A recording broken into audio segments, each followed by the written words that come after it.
Now, I think your mother is tuned into this hearing. I know your mother taught you it was not permissible to hit a woman. Yes, sir. Why didn't you follow her advice? Sir, well, at the time, like I say, I was faultfully wrong, but I've been to completion of anger management, victim awareness programs, and to control my anger. So at the time, yes, So, sir. Mr. Carter, I'm gonna say it out loud so it can sink in. 1998, aggravated battery. 1999, attempted first-degree murder.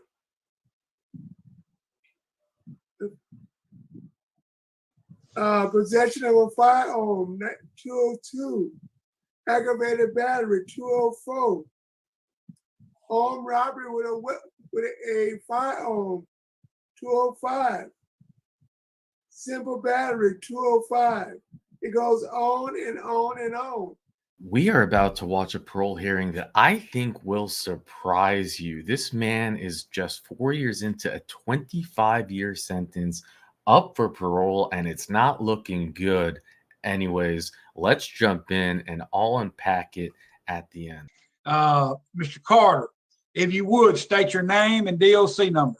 Kerry Carter, 392013. Okay. You're a third offender distribution of cocaine. You were sentenced on 4/18/2016. You was 25 years Department of Correction. And your parole date is 6/16/2020 with a good time of 12/18/2021 with a full term of 3/17/2039. Today, you've been assigned to myself. On the panel today will be Mr. Alvin Roche and Mr. Tony Marabella. At this time, my name is Jim Wise. I'll be chairing and asking you some questions. For, you know, as I go down through your record here, I see you, and as I got to thinking, I said, well, you know, that's pretty hard. But I look back down in your record here, and I see your crimes. You have some violent crimes involved and stuff, and your age and everything. You need to come across that hump there and quit getting any kind of trouble. You're up there in what programs are you in at this time? I graduated the program, sir. I completed the What program was that? I did Living in Banners, Victim Awareness, MRT. I'm at a Steve Hall program. Okay. Is one of the directors there today? Yeah, this is Mr. Burns. I came in a little late on the last one, but I'm here now. Mr. Burns, what other programs can he take at this time? I want some anger management involved in this. What other programs can he take? So, I mean, did you take anger management? Yes, sir. Yeah. I took anger management and hunts. Every program that I did, I completed twice. I've been completed my program since 2016 and 17 while I was stated at Hunts Correctional Center. Well, let me tell you something. 2016, you completed those programs, and I commend you on all those programs there that you completed then. But as I look back on your, let me see here. I had it wrote down here on my file.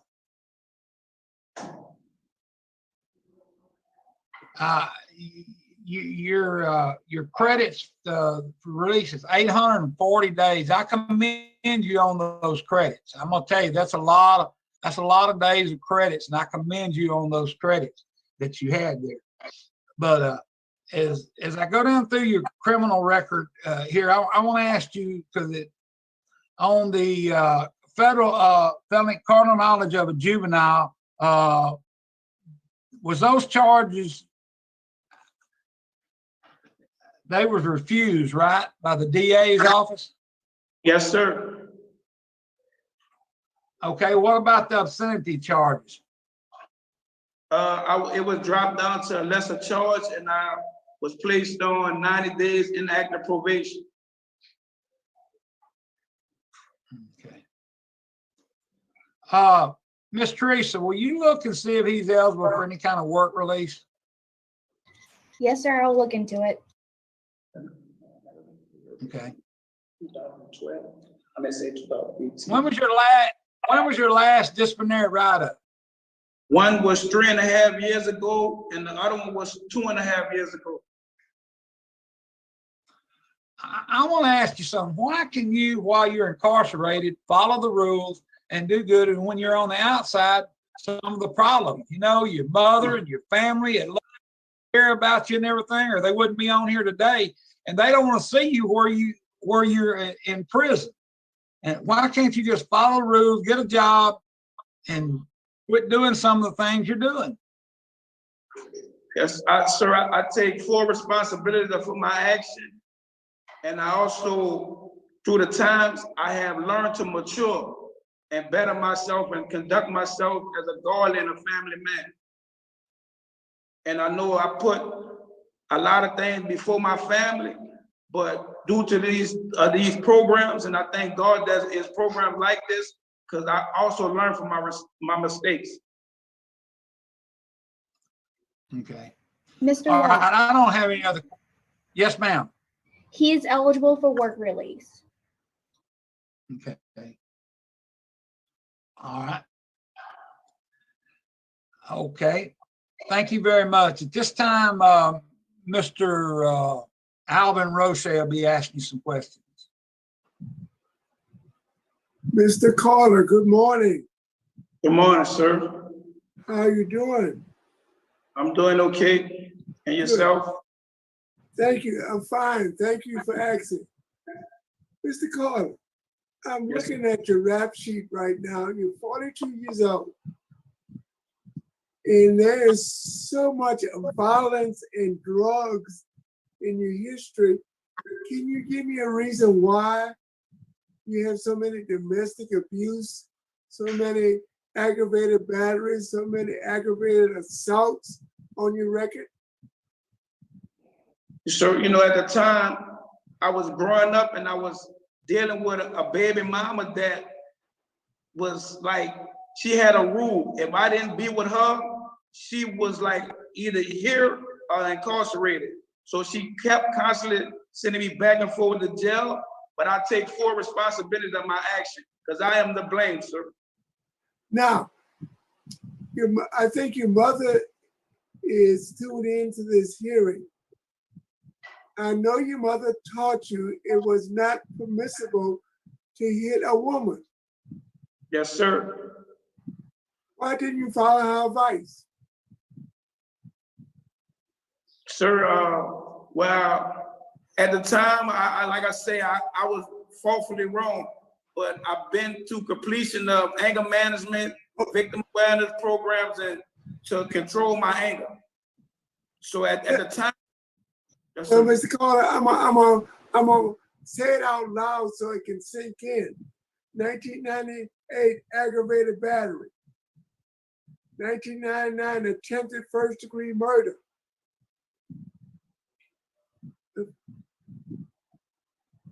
Possession of a firearm, 202. Aggravated battery, 204. Armed robbery with a firearm, 205. Simple battery, 205. It goes on and on and on. And it can't continue. Have you ever been on probation before? The last time I was on probation was 97 and I completed the probation. And those charges you call out was disarrest. I was falsely accused. I never been convicted of any of those crimes. It was disarrest. Okay. So you don't have a problem? I had a problem back then, but now that I see that, like I said, I'm to blame. So that's why I was placed in these programs to work on my problem. But Mr. Carter, it look like you blaming your baby's mama. No, I thought that was the situation. I didn't know we went back that far. That was just a situation I had to brought up because I'm to blame on everything that I committed. I fault myself. Can't fault nobody else for my action. It'd have been great if you just walked away, wouldn't it? Yes, sir. I'm undecided, Mr. Carter. I'll listen to the rest of the interview, but you have a serious problem, and I'm very reluctant to allow someone early release when they have such violence in their history. Mr. Wise? Okay, thank you, Mr. Roche. Mr. Marabella. Unmute your mic. Carter, my name is Tony Marabella. How are you, sir? I'm okay, sir, and how's you? I'm doing good, thank you. How long have you been in prison right now? 5.5 years, sir. You got a 25-year sentence, is that right? Yes, sir. Prior to going into prison 5.5 years ago, how many times did you go to prison? It was, this is my first time in prison, but I've been arrested several times. My second time in prison. Well, how much time did you serve the first time you were in prison? 30 months, sir. Did you take any programs then? I participated in Toastmasters. I went to school, but I didn't take much of the program that I did this time. Because at that time, I was my first time in prison. I didn't know. So when I come back this time, my step was apply myself to my best ability and always keep myself busy and looking forward to accomplish my goal, because I know it was going to be a time where I have to be placed in front of parole hearing.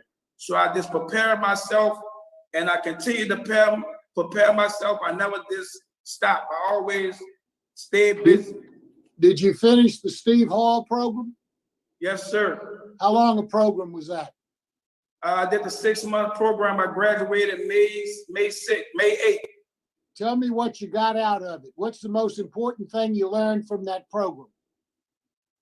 Taking responsibility, and I am a big risk factor, because the decisions I made in my life it was taking risks and chances and hurt and affected other people. And I also took family and responsibility, and I learned that I didn't also hurt myself. I hurt my kids, my mother, and all my loved ones. Tell me about your drug use. Well, I had a drug use was out this world. So I had to always stay high and did marijuana, drunk, and did pop pills, but I feel like none of that, what I did, I still would feel the same way. Nothing would make me feel different. At the time, I thought the high was the thought of can make things change different in my life. But when you sober up, you still gotta face the same reality. And that's what I realized. Why should I believe that you're not gonna go back out and use drugs again? You did it the last time you came to prison. Why should I believe that if we let you out, you're not gonna go right back to using drugs? Because I feel like when I get out, I want to start my own nonprofit program and help disability kids and work with veterans as a healthcare taker. That's what I was doing. I hear you want to help everybody else. What are you going to do for you to make sure you don't do drugs again? I want to attend AA meetings. I want to attend outside patient programs to better myself, because I feel like it's even harder on the outside. So I want to stay with the same routine that I have in here. I want to participate out there. I want to take random drug tests. So I know my mind is made up to where I know I ain't going to mess with drugs again, sir. Are you a drug addict? I just was smoking a lot of marijuana and a bit of a drink. Are you a drug addict? Yes, sir. What tools are you going to use? You said you'll go to AA meetings. Have you gone to AA meetings before? I did it when I was in David Wade for 11 weeks, but I never did it on the street, sir. I never had drug court or nothing like that, sir. Why are AA meetings important? Because I feel like anything could be a trigger. Being surrounded around the wrong group of people, any commercial on TV, So I learned not to be triggered to the things that have caused me harm. Because I know I will be on 18 years parole. That's a long time to be on parole. And I want to be successfully completed when I'm finished with parole. I don't want no setbacks. I'm not looking to have no setbacks in my life. I'm moving forward. That's all the questions I have. Okay, at this time, Ms. Carter, if you would unmute your mic, you're going to be anything you'd like to say on behalf of Ms. Carter. Yes. Yes. Okay, Ms. Kathleen, we can hear you good. Just anything you'd like to say on behalf of your son. Yes. Well, when he come home, he got a job waiting on him. He got somewhere to stay. And I know it's sure be glad to see him when he get home. I would be too. But I hope he make a better decision than he did in the long run of the time that he get all this trouble. But I appreciate it. If he was to come home here, he enroll in, he'll get in church and stuff like that. And he also be able to work. Right.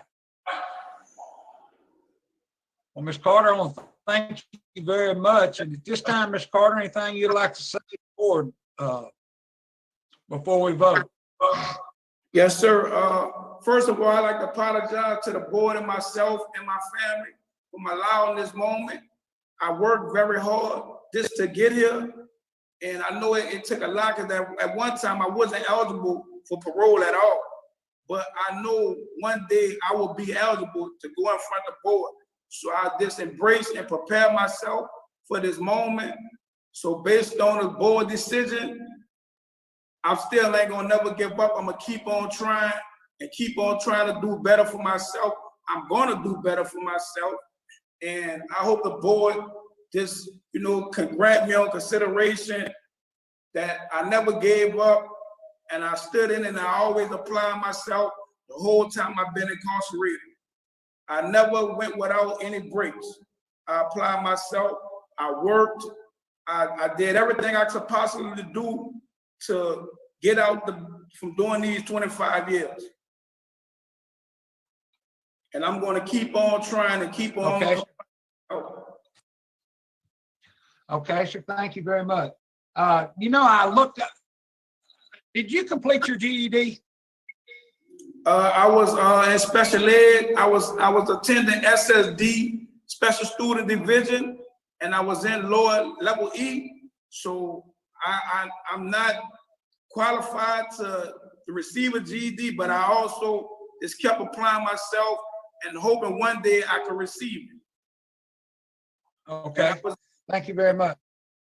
At this time, the board's going to be voting, and I'll start voting myself. Today, I'm going to vote to grant you parole to a 9-month transitional work program. And while you're in the transitional work program, I want you to be working on your GED. That's going to take you pretty close to your end date, but I'm going to put you in a transitional work program. And I'm going to tell you the only reason I'm doing it, I would have denied you any other time, but I'm going to tell you why I'm doing it. You got 840 days of credits, and I commend you on that. I don't commend you on your crimes that you're taking, but you applied yourself real well, a little over 2.5 years, and I commend you on that. But today, my vote would be to grant you to a transitional work program, 9 months total, and while you're there, be working on your GED program. Thank you. Yes, sir. Mr. Roche. Mr. Wise, that is my vote exactly. That is exactly what I would have recommended. And I'll add some conditions to that decision. You're gonna have a curfew from 9 p.m. to 6 a.m. when released. You must attend at least 3 NAAA meetings a week, and you are to do community service at 4 hours a month with at-risk youth, and you are to follow all recommendations of the Steve Hall program. Mr. Marabella. Thank you, sir. Mr. Carter, I would like to commend you for the hard work that you've done. You've completed some excellent programs. The Steve Hall program is an excellent program. You've told me today that you intend on continuing to go to AA meetings when you get out of prison to make sure that you can stay off of drugs. Those are critical and very important things. I've looked at your record. You've got a long history of violence. Many of those cases were dismissed, but my experience tells me that even though they were dismissed, probably something was going on back there. And I think you've acknowledged that. I agree with both of my colleagues. I will vote to grant your parole. I would want you to go through the 9-month work transition program with the same conditions as outlined by Mr. Roche. Good luck to you, sir. Thank you, sir. Okay, sir. Today you've been voted to grant you to the transitional work program with a curfew from 9 to 6 a.m. Pay fines, restitution that you have. Also, any fines and court costs that you have also. Yes, sir. And also AA meetings two times a week. 3 times a week, And, Mr. Wise. 3 times a week.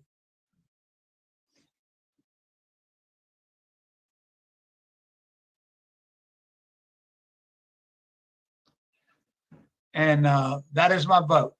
Thank you very much. Well, I told you it might surprise you. I mean, keep in mind, he's just, what, 4 years into a 25-year sentence.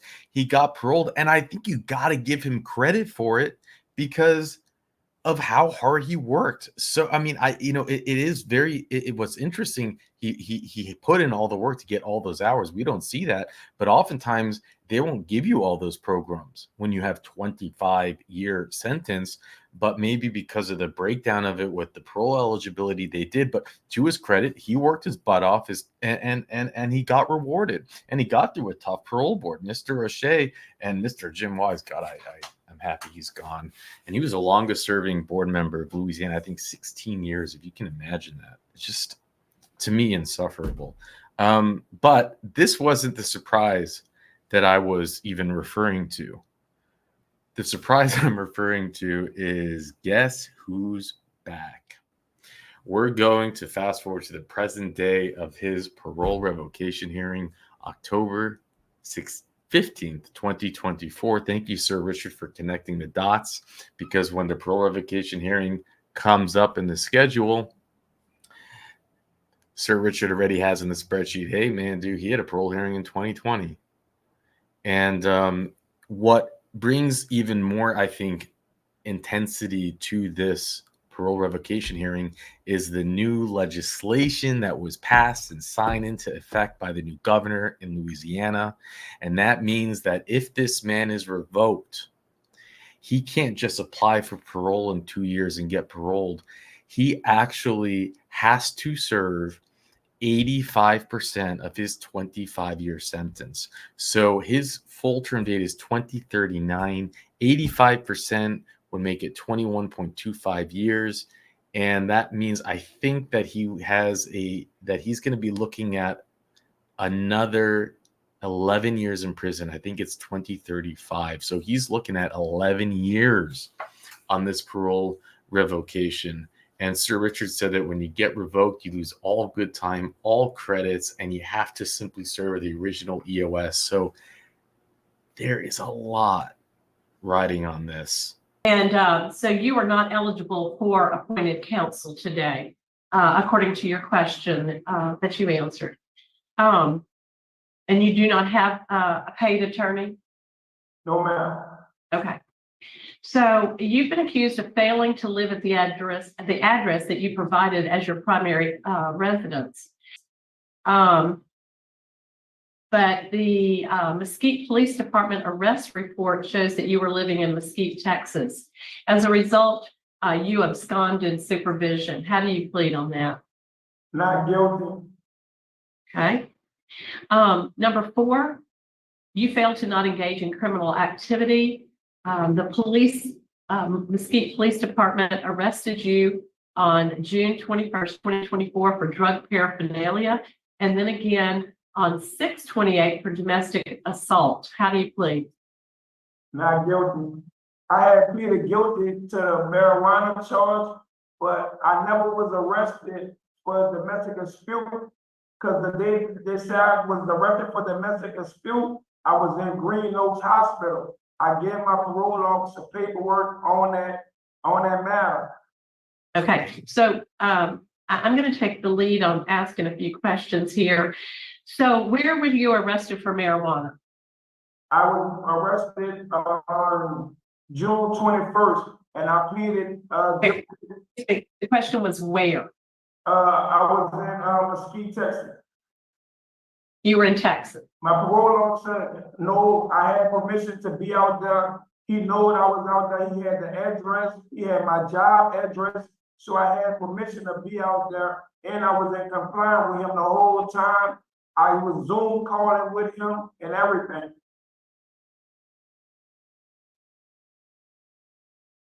Okay.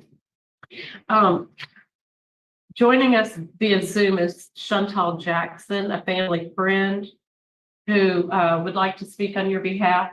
Ms. Jackson, what would you like to say? Good morning. I would like to join to be a character witness, which I agreed to be a character witness for Kerry Carter on this morning. I'm just here to state that I know Kerry Carter when given the opportunity, he's able to be a productive citizen. He enjoys working. When he do have a job, when given the opportunity to work, he will work. He will go to work every day. I heard the excitement in his voice. That was one of the things with him being in Texas that kept him there. He was able to gain employment while there, which kept him there longer than he was supposed to be. He wasn't able to get that opportunity in New Orleans, no matter how much he put effort in to gain employment there. So I'm not sure if him and his parole officer were, I don't know the details as far as communication on how long he was able to stay, or if that was a change that was taking place since he successfully gained employment. I'm not sure if they were trying to conduct something where he can relocate there. I'm not sure. But I'm just here to state that in all of the years that I've been knowing him, he's very responsible as far as taking care of his family, taking care of his bills. And again, he just enjoyed work. I just hope that they're able to look into that situation. The fact that he was employed, was going to work daily to work. And that's just what I wanted to state on his behalf. Thank you very much, Ms. Jackson.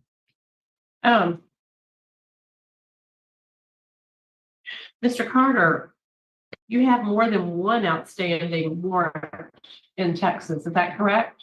It was for some tickets. It was all like municipal warrants. But like the thing is, my parole officer and I, once I graduated the program in Louisiana, I told him I wanted to do an interstate compact. We did the interstate compact. He gave the people the wrong address. So when they went out, they went to the wrong apartment building. So I come back from Mesquite to do the paperwork again. He said we were going to do it electronically, him and his supervisor. So I visited 4 times. The 5th time that I was coming to visit, the transmission went out in the car. So I told him that I wasn't able to make it. So like all of a sudden, like every time I got arrested, it was at the house. The police was coming to the house. I never was doing no disturbing. I never was doing anything violent. I was doing what I was told, and I was in compliance with him the whole time. I was on parole. Okay, so tell me what your understanding of those parole conditions are. So you're a 3rd-class offender, and you signed your parole conditions. So when it says that you're supposed to live at the address on your parole certificate, the address that I paroled to was 241 Chauvenet. He changed the address because when he went to come into my house, he came to 241 Chauvenet several times. when he told me every time he go to my house, my uncle looked at him in a certain type of way. So I gave him my mama address was Pebble Drive. So when I gave him the Mesquite address, that's where he had permission. I was working for Bella Sky White. He had the job address and everything, man. I was in compliance the whole time because I'm on too much parole to not be in compliance with the parole board, with my parole office. So, do you have an interstate compact agreement to be in Texas? Yes, ma'am. I did it in his office. We did it, but it didn't go through. Okay. Do not have, you have submitted one. Yeah, I submitted one. You do not have an active compact to be in Texas. Did you have a signed travel agreement? We never signed any paperwork, and I called myself from not signing any paperwork, but him and his supervisor know that I was coming. Okay, so you have parole condition. If you cannot produce for me a legitimate ICOTS agreement to be in Texas or have signed paperwork that shows they gave you permission to be in Texas, then you're not supposed to be in Texas. Yes, ma'am, and I fault myself because I didn't know this my first time on parole. I didn't know. You're a third-class offender, though. Huh? You're a third-class offender, and this is your first time on parole? Yeah, this is my first time on parole. I've been on probation. I've never been on parole, so I didn't know about the risk. The same requirements. Okay. Do my colleagues have any questions, Ms. Renatza or Mr. Prater? No, I have none. Mr. Prater? Yes, did you have a shank on you when the parole officer was talking to you? No, sir. If I had a shank on me, I would have been charged. I would have been written up by the deputy. They come and search the cell and everything. They put me on a scanner. None of that never took place because I haven't been charged for no shank. I haven't been written up. There was no shank involved. You seem to know exactly what I'm talking about. When I got out the booth, I asked the deputy why they keep putting me on a scanner, and they put me on there 6 times. They say your parole officer said you have a shank. I said y'all can go search the attorney booth. They went and searched it. They found no shank. If I had a shank, I'd have been written up and rebooked for a shank.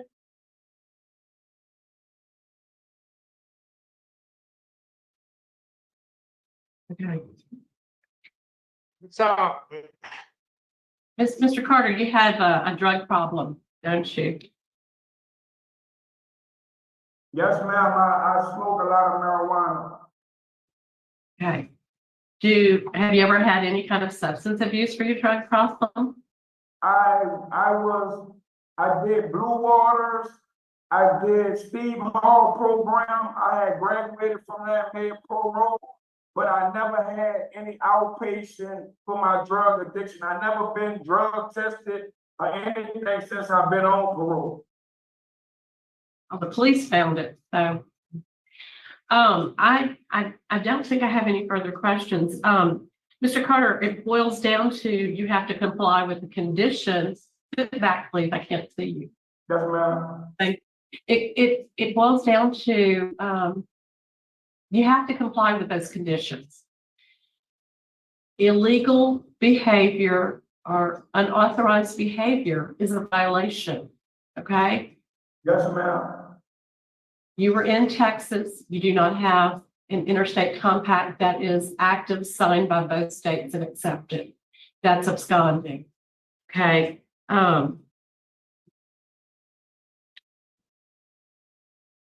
You had arrest while you were there. There's still, some of them are still pending. Yes, ma'am. The arrest that's pending is for tickets.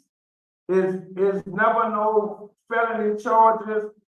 Like, doesn't matter. A misdemeanor, we can revoke you even with a yes, misdemeanor. ma'am. Okay. Yes, ma'am, So at this point today, my vote is going to be revoke your parole. And that's just, you just have to follow them. That's just my vote. Mr. Knotson? I concur. My vote also is to revoke. I find him guilty of violating conditions 3, 4, and 10. And Mr. Prater? Start with that, revoke 3, 4, and 10. So, Mr. Carter, today your parole has been revoked. So how much time I have to back up on being revoked?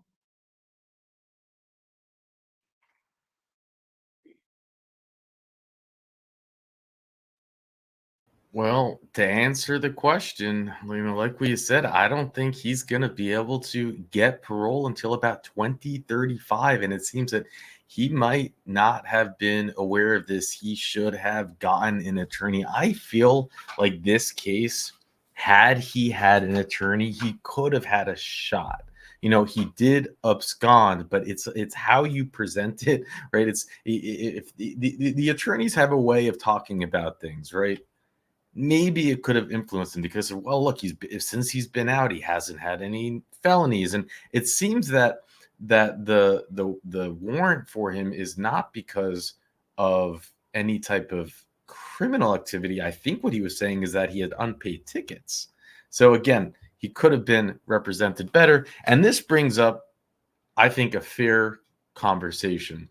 If someone gets out and then they get revoked and now they're going to spend the next 10 years in prison, but should he really be spending 10 years in prison? Some of you might be surprised, but I don't, he made a mistake, but I think the problem that we see with any policy change is that we always are swinging from one extreme to the other. I go back to after 9/11. Before 9/11, you could walk into an airplane with a box cutter. And after 9/11, your grandmother can't get through the metal detector without stripping. And it's insane. Can we not find a median? And I think that this is a clear problem. Also, it's interesting. We cover revocation hearings from other states. If you're not familiar, the second channel is called Mandy. The link's in the description. In Connecticut, almost every single person who gets revoked gets an attorney. And they're good attorneys. They're actually impressive attorneys. They do their job, and you see it in really, I think all the states except Louisiana. Louisiana is really difficult, and again, you might say there's good and bad to everything, but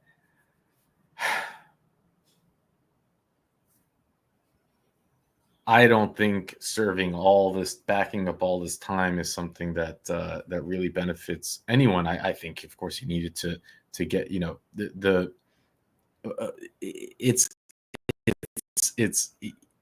it's of course his fault. It's a clear violation of everything. You can't just go to a different state, and he knew that, and he was taking the chance, and all that stuff. But whatever. I said my piece. I think you get my point.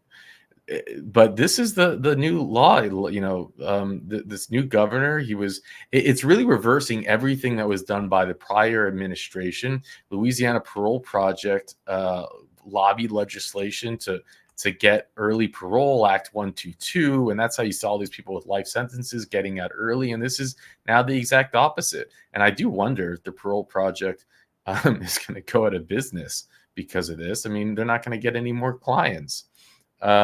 And we're going to be showing a lot more revocation hearings because I think many do realize that, oh my gosh, I can't just get revoked and I need to actually fight it.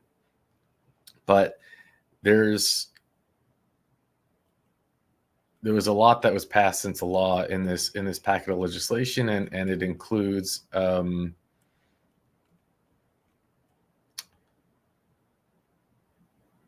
the elimination of parole if you commit crimes after August 1st. But my understanding is that also means if you revoke after August 1st. So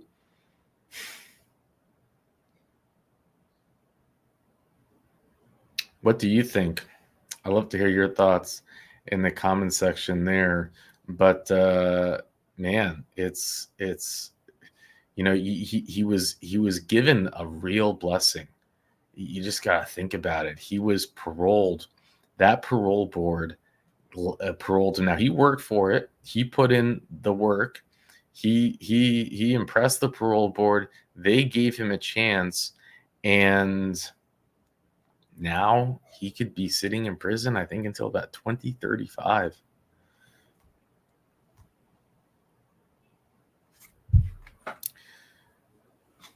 And with that, I'll let you go. And I'm gonna tell you the only reason I'm doing it, I would have denied you any other time, but I'm gonna tell you why I'm doing it. You got 840 days of credits, and I commend you on that. I don't commend you on your crimes that you're taking, but you applied yourself real well, a little over 2.5 years, and I commend you on that.